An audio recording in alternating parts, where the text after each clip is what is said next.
آشور عبدالله خلکی کمالگاه کلکچیاو ل 27 هیوادو سال 1995 اتناف لقانها پارتی ل آکر برزد بید. هیشام ادیال سیبرا و چار خوشکین خواه روزانه چاف لدر مالیا و بحسرتا دیدنا چاوین باب خوانه.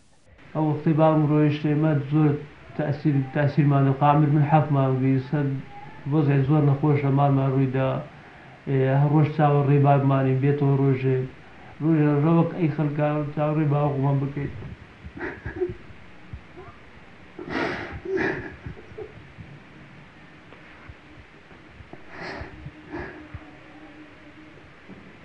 داخوازی هنگو چیه؟ هنگو چه داخوازی هیا؟ اللي بدها خوازه که بس باقم بیت و نام. ایش دعوا کاری دیگه مانی بس او بزنی سلامتا معایا مردیا.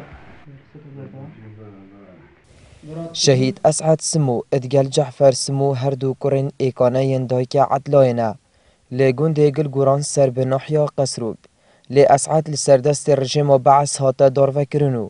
جعفر الدهوکی هاتا برزه کرنو غریبی هر دو کران روندی که هندای که عدلایت جاوانداز دوها کرینه. همه هر دو کرد منن و یکی برزه بیدی جا بینه کیاد برم.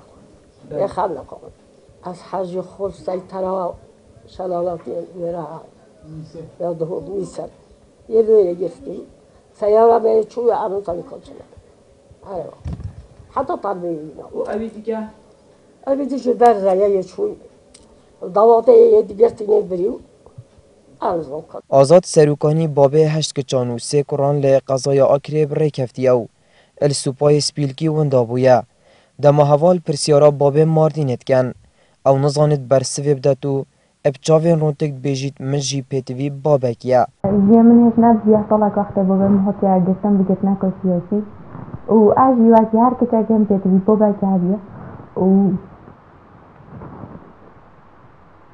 يعني خو حتى من أول ما فينا هالضم كوبا بمليون بيجوا بيحصلهم شو بيجمع والله خوخت بيجنا من بوبيتات شورجة بوبيم جفتيا كسياسية للسردة بورتيات يجرتن پارلمان کردستان جی کار لسر بابت به سروشینان کریه. ما کلشنا ما فی معروف لپارلمان کردستان چندین کمبون و گفتگو کردن لسر وی بابتی و عملش نکش درست کرد بو دیفچونه لسر به سروشینا و ده ام کمبونه کین و ده لجنه که مصغر چه کین بو دیفچونه لسر وی بابتی. براستی آمار که راست و درست حتی نوکنیه بس تخمینا من دشم بجم 250 حتی 300 کس به سروشین لهرم کردستانه.